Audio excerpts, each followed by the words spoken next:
Before we get into today's show, let me tell you about HubSpot. If you're hustling in the trenches to build a business or bootstrapping one of your own, let's talk about an AI-powered tool that can lighten up your workload a bit. HubSpot's Campaign Assistant is a game changer for creating marketing campaigns at scale. It quickly turns your key selling points into a cohesive pitch, which helps you deliver knockout emails, ads, and landing pages in minutes. So let Campaign Assistant take care of the campaigns so you can get back to growing your business. Work smarter, not harder at HubSpot.com/campaign-assistant. Good morning, everyone. This is Mark Dent, and you're listening to a special edition of the Hustle Daily Show.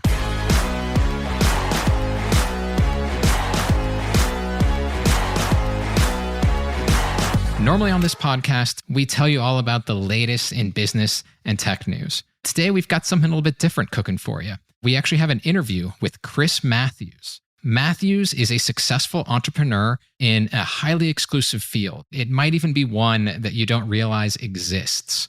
Matthews teaches some of the best athletes in the world to shoot a basketball. He is a shooting coach. In addition to some of those athletes, he also teaches celebrities, people like Mark Cuban, Drake, a lot of people that you've heard of. Now, you might be wondering, if you're not a huge sports fan, why would we be so interested in a shooting coach? But I'll give you a few statistics here. So if you go back about 40 years to the early 80s, late 1970s, that was when the NBA introduced the three-point shot. And back then, hardly anybody wanted to shoot. There were maybe 2, 3, 4 three-pointers attempted in a single game. That number rose steadily through the mid-2000s to where there were around 15 or 16 three-point shots attempted. But last year, there were 34 three-point shots attempted per game, average. NBA execs, NBA players, they all realize how important the three-point shot is. And fans do as well. People are in love with the three-point shot. And Chris Matthews is riding that wave. Chris Matthews, thank you so much for joining us today on the Hustle Daily Show. How are you? I'm doing good. So we're talking right now. It's late March when we're having this conversation. The NCAA tournament is in full swing.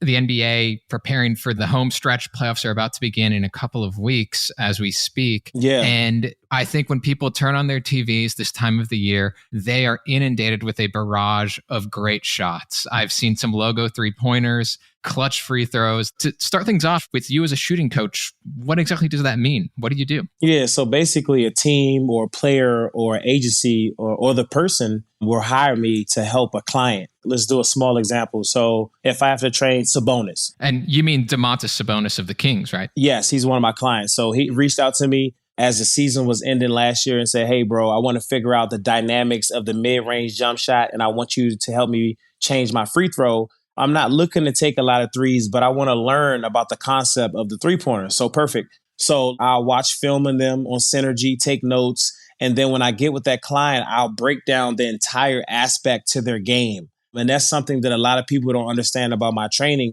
The way that I train Sabonis is not the same way that I train Grayson Allen. Right. You know what I mean? It's not the same way that I train a Cole Anthony. So I literally changed my entire formats to help that person in their particular systems and to teach them every single aspect that can help them with the art of shooting. Yeah. And you mentioned, of course, Grayson Allen there, Cole Anthony, a couple of other NBA players. I think you've also been a shooting coach for Skylar Diggins-Smith, who's one of the best players in the WNBA. Who else have you worked with over the years? Yeah, it's been a blessing. You know, over the years, they're not my clients anymore, but I've worked with Kyle Kuzma for 2 years. I worked with Dwight Howard. I've worked with Avery Bradley. I worked with Quinn Cook. I worked with Anthony Davis. My clients this year are Bobby Portis, Grayson Allen, Grant Williams, Cole Anthony, Sabonis, Michael Porter Jr., Kentavious Caldwell-Pope, in which Kentavious Caldwell-Pope and Michael Porter Jr. are top 10 in the NBA right now in three-point percentage. So it's just a blessing to just be able to help people with the art of shooting. But most importantly,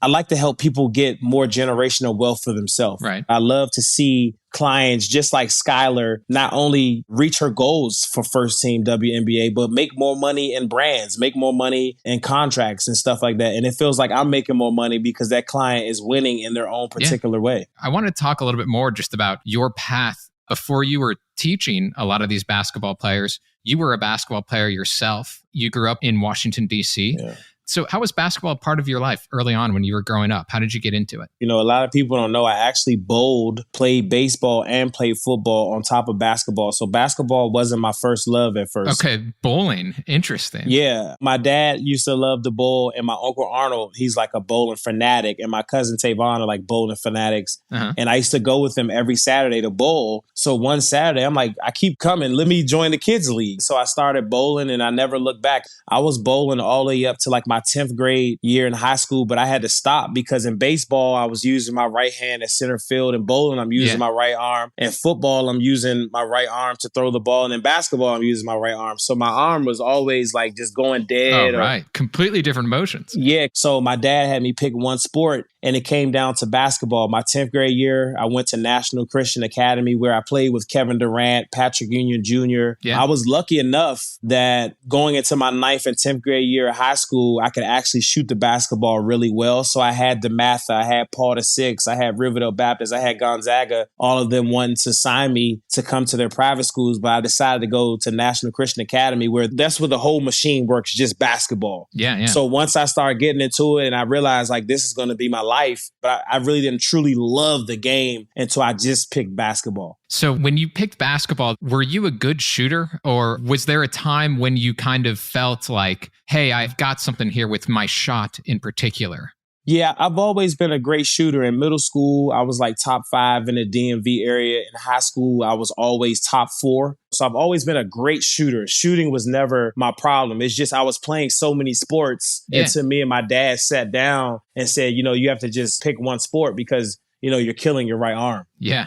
And who taught you to shoot? Or did you kind of teach yourself? What was it like for you as a teenager? Yeah, my dad told me how to shoot at a young age. I used to be afraid to shoot the basketball. So he would take me to the outdoor courts at Rudolph Playground to just get up a lot of shots. But he wouldn't let me shoot on the 10-foot court. He would have me shoot on the small hoops because when I was younger at Rudolph Playground, they had the hoops for kids and they had the big hoops for the adults. So I used to be mad at my dad, like, damn, man, like, why can't I shoot on the big hoop? And he's like, well, I'm trying to teach you the form. I'm trying to teach you how to have mechanics. And as a young age, you know, I was kind of like brushing my dad off. And then I used to realize when I would play in the games on the big hoops, I would shoot so well because my wrist was so strong because I was shooting the right way on the mini hoops. And now as I got older, I realized why my dad wouldn't let me shoot on such high rooms because he wouldn't let me throw the basketball, you know, and for him and, you know, and Coach Nutt and different people that took the time to help me with the art of shooting. If it wasn't for those people in my life, I wouldn't be where I am today. Yeah. And so after high school, you played college basketball at Washington State University as well as St. Bonaventure University. What happened after college? What path did you go on? Yeah, a lot of people, especially on social media, they just think I just started playing basketball when Instagram was invented. You know what I mean? So, yeah, I played 2 years at Washington State where I went to the Sweet 16 with Tony Bennett. Who's now at the University of Virginia, one of the top coaches. Yeah, and when I was with him, he won Coach of the Year. So what people don't understand is I've always been on winning teams. And when I try to do the NBA route, it's not easy. A lot of people say, you know, Lethal, if you're so good, you'll be in the NBA. But, you know, everybody doesn't make it to the NFL. Everybody doesn't make it to the NBA. But it's about staying your course and path in life. And that's why I never gave up. And I played in China. I played in Russia. I played in Mexico. I played in all these numerous places. Yeah. What was that experience like? Because I've heard when I've talked to some athletes in the past and, you know, of course, read stories of people who play overseas, I get a lot of mixed sort of stories, right? Some people love it. Some people are terribly homesick. What was it like for you? It was awesome, you know, because me, I love to travel. I love to taste new food. I love to see different things. So I was really never homesick. I was just hungry, like you're saying, to try to make it to the NBA. I played in the G League. Yeah. And just for our listeners real quick, the G League is like the developmental league of the NBA. Yeah. My coach told me to not leave for Mexico, but I was just being impatient because I was playing behind Blake Ahern, an assistant for the Memphis Grizzlies right now. And the week that I left for Mexico, Blake Ahern got the call up to the Utah Jazz. Sometimes you have to be patient. You know what I mean? Because that was one of those opportunities. I should have been patient. And like you're saying, overseas is not built for the weak. You know, when I was living overseas, there was a lot of guys that were Americans that were on my teams that would quit because they didn't understand the culture. And like you're saying, they were getting homesick. So anybody who thinks it's easy, you know, they got another thing coming. Like you're saying, I played overseas for 7 years. I played in France. I played in Switzerland. I played in China. I lived in South America. They don't know that about me. They just think that I just started playing basketball when Instagram was invented. Yeah. You mentioned so many countries there. Is that just because you're chasing the opportunity that comes, maybe a bigger paycheck, a better opportunity for playing time? Like, why do people truly globetrot when they play overseas? The way the overseas works sometimes, some of their seasons end a certain way and you go right to another country to play. You're trying to go to the country or the team that's going to give you, of course, the most money. And that's the mistake that I made. At that time, the G League, I was basically making nothing back then. You know what I mean? And people just don't know about the grit and toughness it takes to make it all the way to the NBA. So when I see certain athletes, if they don't make it professionally doing anything, that doesn't mean they're a failure. They just didn't make it to that particular spot. I feel like in life, you're a failure when you give up on your goals. Like, of course, I can't play in the NBA right now, but I didn't give up on my goals because I'm still in the rim of basketball. I'm still giving the world and my energy towards basketball. And I feel like that's what God put me here to do. Yeah. So 7 years playing overseas. You know, for everybody who plays basketball, at some point, you know, you got to stop because you can't play all your life. Maybe LeBron will actually change that. I don't know. LeBron's going to play until he's 60. Yeah, seriously. But for everyone else, you know, you were saying earlier about like these choices you have to make, and that's what you had to do. And so when your career ended there, what did it feel like to know that you have to pivot in some sort of way? And what did you try to do? Yeah, I was always prepared for that because the one thing that my dad always told me when he was alive, you know, you have to use basketball. You know, you can't allow basketball to use you. And so I was actually the first person in my family to graduate from college. Yeah. So I was always prepared to, if basketball didn't work, that I can do other things because I love basketball, but I'm not just a basketball player. I was a teacher's assistant at Needwood Academy in Montgomery County. I've done all type of work. And so this was after your basketball overseas, After playing pro, to try to figure out, what do I really do? I was a high school basketball coach, bro. We went all the way to the championship and lost by 2 points. I've done so many things that people don't know that I've done after basketball because I knew whatever it was, I wanted to be given back to other people, if that makes sense. Yeah. So it's just once I realized, you know what, I don't really want to be a coach because I really don't want to be at a college or be on an NBA team. I think I want to be a trainer. So I started training and I realized this is my calling to help people learn what I have mastered. A lot of athletes, when basketball or football or something's over, they're like stuck in the wind because they don't know what to do. And that's why it's very important to have other skills. And that's the thing about me. If I stop being a trainer today, my life won't stop because I would love to go back to be a teacher, or I would love to go back and be a high school coach or something of that nature. So, you know, it's very important, like you're saying, to have that plan after sports. Yeah. So after having several of those other jobs, you did realize you wanted to be a trainer. And obviously your top skill was and is shooting. And so you started to look into becoming a shooting coach, which I imagine it's also very difficult to prove that you are a good enough shooting trainer to coach players in the NBA. So how did you do that? Yeah. What was like step one? I wouldn't say there was a lot of proving because, you know, my peers that I grew up with, they see Instagram, but they know who I really am. They know how I really can shoot. But I do get challenged. And a good example is about 5-6 months ago, I was with Kevin Garnett. And Kevin Garnett was like, you know what? I see a lot of stuff on social media, but I want to see you shoot in person. And I'm like, damn, man, I got on jeans. Like, I can't do this right now. He was like, no, I want to see you shoot. So I was like, you know what? I'm going to show Kevin Garnett that I can shoot. So I started shooting. And long story short, that's when Kevin Garnett was like, damn, man, it's really real. I broke the world record. It's called Run the Racks. I did it with Red Bull. And to have Ray Allen, you know, Rip Hamilton, Allen Houston, Craig Hodges, those type of people comment on my shooting abilities, I don't take it for granted at all. It's like a dream come true. I didn't make it to the NBA, but to have those type of people say, you know what, bro, you can really shoot the basketball. It makes me feel like I am an NBA player sometimes, but I'm not cocky in a way that I feel like I'm better than anybody. But it's just to have those type of people of excellence with the art of shooting comment on my page and say, you know what, you can really shoot. It's a dream come true. Yeah. What was kind of like the first real break you got in this part of your career? Yeah, I would say my real break was when Kevin Seraphin, he hired me to help him. And he was a former player on the Knicks, is that correct? Yeah, he was a former player on the Knicks, and he had me move to Paris. You know, Kevin Seraphin was playing pro since he was young. He said, bro, I've been with all the shooters. This is the best I've ever had in my life. So Kevin did a post about my training, and then that's when all these other NBA players started hitting me up. So I said, Kevin, you know, Dwight Howard just reached out. Yeah. And Kevin, with him being my friend, he said, look, bro, that's Dwight Howard. I know you living in Paris. If you want to go to him and come back, you can go. I was like, you sure? He was like, go ahead to him and then come back and help me. So I went to Dwight Howard. I was with Dwight Howard for like 4 weeks. And Dwight was like, this is the best analysis and best learning I've ever for my free throws. He was like, can I hire you full time?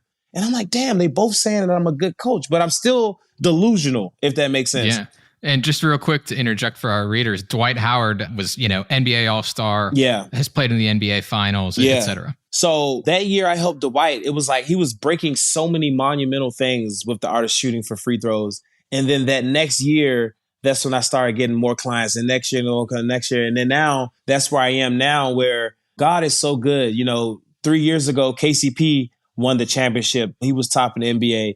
Bobby Portis just won the championship. He was top in the NBA. Grant Williams, if the Celtics would have pulled that game off for the Warriors, Grant Williams would have won it last year. So I've been doing pretty good of molding certain players to get prepared for the big moment. And like I was saying before, brother, I never look back at training Kevin Seraphin and realizing that this will be my life right now. But if you're consistent and you believe in yourself, especially how negative this world is right now, you can do anything you put your mind to if you're positive in your own mindset. Yeah. And so it sounds like you just had a really, really good opportunity with Kevin Seraphin and you did a good job and then kind of word of mouth built on your skills. Yeah, nah, for sure. But I'll say the first person that will always bring it up, but I was ignoring them like hell. I don't know why, but it was John Thompson. Rest in peace. Oh, wow. Yeah. That's the former coach of Georgetown University, absolute legend. Yeah. So when we used to work out at Georgetown, he would always tell me, you're going to be a good coach. And what people don't know is Georgetown was the first school when I was coming back as a pro to train at Georgetown. They offered me an assistant coaching job, but my only job would be to be the shooting coach. I said, you know, all due respect, Coach John, I'm not looking to be no coach. Like, I'm not looking to do this. So he said, okay, look, I want you to help LJ Peak. LJ Peak is about to go play in the Junior Olympics for us, and he needs help with blah, blah, blah, blah, blah. I said, look, I don't got time for that. He said, listen, just help him a little bit. We'll see what happens. LJ Peak goes over with the Olympic team. He kills it, shoots crazy. But remember, I still wasn't in my right mind. I'm like, oh, yeah, good job. Now, as I got older, I was like, Coach John saw something in me way back then before I saw it in myself as a coach. Yeah. Because I would always, every time I was hooping and I'm done, I'll say, hey, Jeff Green, don't do this, don't do that. Hey, bro, don't do this. I was doing it, but I was doing it naturally, but not trying to be a coach. Yeah. Yeah. So here's a question just regarding shooting and coaching. So NBA players, you know, they train all the time. They're obviously among the most talented athletes in the world. Why do they still need shooting coaches? Anything that you do great comes through repetition. And if you're the best, you're not the best by yourself. You're the best because you have somebody making sure that you're doing the same thing over and over and over again. And that's why Serena Williams has a coach. You know, there's no top athlete in the world that doesn't have somebody that's on them and making them uncomfortable to continue to take their game to the next level. And I feel like, you know, a lot of people, especially youth, especially people who aren't at the top level mentally to understand why these people got here, you have to know, yes, I'm not in the NBA. But when I watch somebody shoot, I know what they're doing wrong, how to fix it, and I know how to watch their rep that every single time they need to shoot the same shot every single time. I can see it in a split second. So it's very important that if anybody's listening to this and they want to be great, you have to have that mentor. You have to have that one person that's pushing you to the next level. And if you don't have that, how will you be great? Yeah. You were saying earlier that a lot of people think that you just came of age with the age of Instagram, which, as we know, is not true. Yeah. But Instagram, nevertheless, you're on there. And you have, I think, 2 million plus followers. Yeah, you know, God is good that I was able to use my platform in a way to show my gift. And I feel like if you have a gift out there, social media is a great way to show your gift. I've been able to use my shooting ability to grasp my goals, if that makes sense. Right. I just went back to my college at St. Bonaventure where they honored me because I still hold 3-point records Remember, I only played there for 2 years. The other players that hold all the records, they played there for 4 years. So that was a dream come true. And I feel like social media helped with that as well, because if you're on social media and you're just on there being negative, I think you're using social media wrong now. Because if you look at the biggest people in the world, social media is playing a huge part of their life. Yeah. I like to show my clients accolades on social media so I can get other clients. I never would have thought in a million years that I'll have 2 million plus followers on social media and people that actually look up to my shooting abilities. Man, I would have never dreamed that. Yeah. So did you just start posting like just things that you felt displayed your personality, displayed your business before you had 2 million followers, when you were just having maybe 200 or whatever? Yeah. What were you doing? Yeah. So you remember Instagram used to just be photos. So I would like post stuff from overseas, like, blah, blah, blah. Then when they started doing videos, I actually just shot. I was in the gym with one of my friends. His name is Chug. And I said, bro, I'm just going to post a shooting video. I don't know what it's going to do. But it went crazy. Like people were in the comments like, yo, my God, like your form and your blah, blah, blah. And I'm like, oh, hold up now. I might be on to something. So I did another shooting video and that went crazy. I haven't looked back since. And like I said, that was like 8, 9, 10. I don't know how many years ago, but it was so many years ago that happened. And once I felt that was my niche, I stuck with it because I've been shooting my whole life. I've been shooting like this since I was like 8 years old, 7 years old, but I never recorded myself. Yeah. You know what I mean? I remember there were times with Coach Nutt, if I shoot 100 mid-range jump shots, I had to make 85, but we weren't recording. So now I can go on live, brother, and make 75 out of 85 shots and people are losing their minds. Yeah. And for people who are listening, if you do not follow Chris yet, if you do take a look at his Instagram account, what you'll see is, of course, some names of people we've already been talking about, like Domantas Sabonis on there, Grayson Allen. But you'll also notice Mark Cuban. Yeah. There are a lot of people who aren't just basketball players who've wanted to learn how to shoot from you. I think Drake also. Why is it you think that shooting appeals to people who aren't just basketball players? Yeah, well, everybody has that escape. I don't know if you play golf. I don't know if on your spare time you like to play video games, but everybody loves some basketball. Yeah. And the first person to ever reach out to me outside of that rim was 21 Savage. So I was living in Atlanta when I was helping Dwight, and I got a message at like midnight. And I was like, yo, who the hell is this? And it was 21 Savage. I don't know how he got my number. But he was like, yo, I want to get some shots up. I'm like, hey, say no more. I got a gym. We're going to go there now. So we went to the gym at like 1 a.m. And since 21 Savage did that, it was no looking back. That's when I started training so many celebrities, like you're saying, from Drake to Corday to Flea, Machine Gun Kelly, Jamie Foxx, Marlon Wayans. Bad Bunny hit me up. Him and Noah said they want me to come to Puerto Rico to train their team. And I'm like, dang, like, of course, like I'll do this because I do this for NBA teams. But to have somebody of that caliber reach out to me to just, hey, man, we trust you. We trust your services and we want you to help our guys. Who would ever thought, this kid from Washington, D.C. will be doing what he's doing right now. But, with consistency and living your life the right way, man, anything is possible for sure. Yeah. Do you think people just like to shoot the ball and to shoot it well? Do you think? Is that why people just reach out to you? I'll say people reach out to me because they know I'm a good trainer and they know respectfully I know what I'm talking about. So I know how to help the person master the art of shooting. And like you said, a good example was Mark Cuban. Mark Cuban's been around the basketball game for how long? He's been around Dirk Nowitzki. He's been around Steve Nash. He's been around the best of the best. And for somebody like him to say, hey, man, I want you to show me some tips. Mark Cuban, that was like a dream come true. You know what I mean? Because he's been around all these people. He still wants to learn. And to piggyback off that, Mark Cuban, I was training him, but he motivated me. Yeah. He was making me understand why I am good at what I do. And I feel like what people might say on my page, oh, Lethal Shooter's just training celebrities. People don't know I do stuff for the community. I do so much stuff. It's just I don't post my entire life, if that makes sense. Right. Just in 2 weeks from now, I'm going back to the DC area to host the police versus community game to try to stop gun violence. And so I just want people to know as well, it's not just about the celebrities, but yes, it's a blessing to train these type of people because they want to get stimulated outside of their normal life. People like Mark Cuban, he has so much pressure to run a team. He wants to shoot sometimes. So if I'm that person that they want to lean on to do that, I'm here. I feel like God put me on earth to help other people just have a good time, especially with the art of shooting. Yeah. So I think that's a really interesting message for people. If you're stressed out, maybe if you feel stuck, maybe shoot a basketball. Yeah. That's why people play golf. People go to the golf course to clear their mind and hit the ball. And I feel like that's what basketball has done, especially the art of shooting. The art of shooting, to me, training wise, has turned into like playing golf. Like people go to the gym to shoot the basketball the same way they go to the golf course to hit the ball. Yeah. Okay.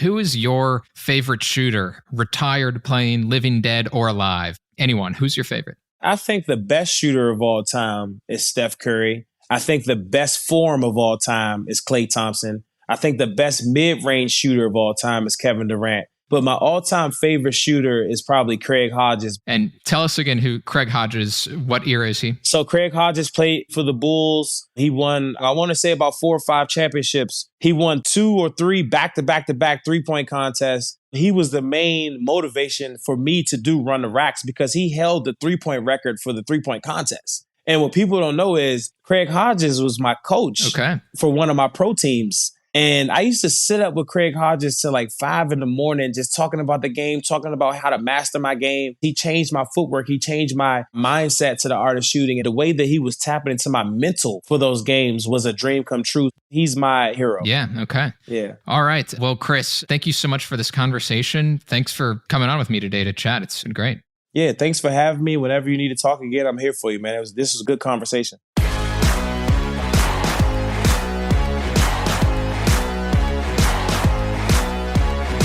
And thanks all of you for tuning into the Hustle Daily Show. We're a proud part of the HubSpot podcast network. Our editor today is Robert Hartwig, and our executive producer is Darren Clarke. We've got a lot more tech and business coverage in our newsletter. If you're not subscribed, go get signed up at thehustle.co/email. We'll see you tomorrow.